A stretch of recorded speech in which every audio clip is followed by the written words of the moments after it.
कौशल्या देवी जिंदाबाद जिंदाबाद जिंदाबाद। वजीरगंज क्षेत्र संख्या 16 के जनता जिंदाबाद जिंदाबाद जिंदाबाद। चक्की छाप जिंदाबाद जिंदाबाद जिंदाबाद। चक्की छाप जिंदाबाद जिंदाबाद जिंदाबाद। कौशल्या देवी जिंदाबाद जिंदाबाद जिंदाबाद। वजीरगंज प्रखंड क्षेत्र संख्या 16 के जनता जिंदाबाद जिंदाबाद जिंदाबाद। बंजर जमी पे भी फसल उगते देखा है, बंजर जमी पे भी फसल उगते देखा है, सुदूर देहात को भी शहर बनते देखा है।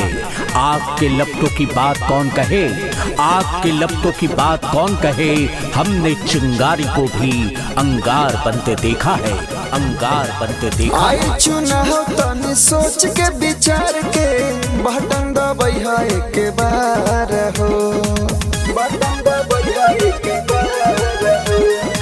वजीरगंज क्षेत्र संख्या 16 से भैया खड़े है कौशल्या देवी हो।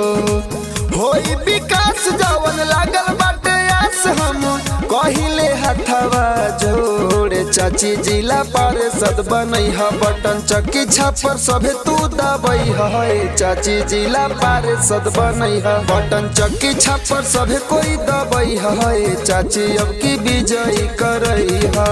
काम किया है काम करेंगे, साथ मिलेगा विकास करेंगे, सबका विकास सबके साथ, आओ चलो हमारे साथ। दीप वही जलाना है जहां सदियों से अंधेरा है। कौशल्या देवी जिंदाबाद जिंदाबाद जिंदाबाद। कौशल्या देवी जिंदाबाद जिंदाबाद जिंदाबाद।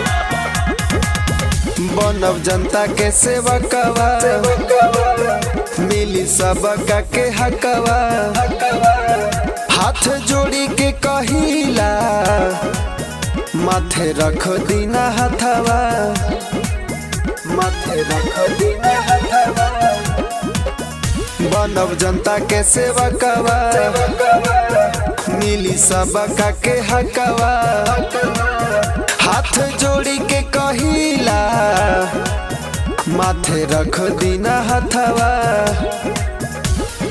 क्षेत्र संख्या 16 में गर्दा उड़ल बा, मचल बा सगरो सोरे, चाचा जिला पार्षद बनई है बटन चक्की छापा सब कोई दबई है, चाची जिला पार्षद बनई है क्रम संख्या एक न भूलई है, मेरे कातिब मेरे तकदीर का पैगाम लिखते ना, मेरे कातिब मेरे तकदीर का पैगाम लिखते ना, मेरे तन के हर एक हिस्से पे हिंदुस्तान लिखते ना। क्योंकि मुझे मंदिर भी प्यारा है, मुझे मस्जिद भी प्यारा है, मुझे मंदिर भी प्यारा है, मुझे मस्जिद भी प्यारा है। कहीं पे राम तो कहीं पे रहमान लिखते ना।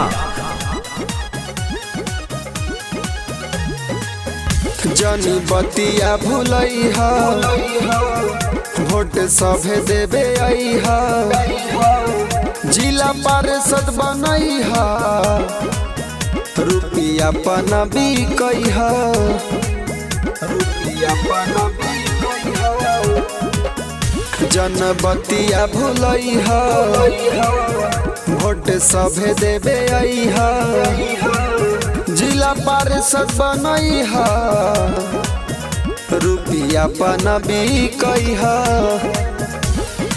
करमठ जुझारू ईमानदार है दीदी, होई वजीरगंज में अजोरे, चाची जिला पार्षद बनई है बटन चक्की छापा सभे कोई दबई है, चाचा जिला पार्षद बनई है बटन चक्की छापा सभे कोई दबई है, दीदी जिला पार्षद बनई है।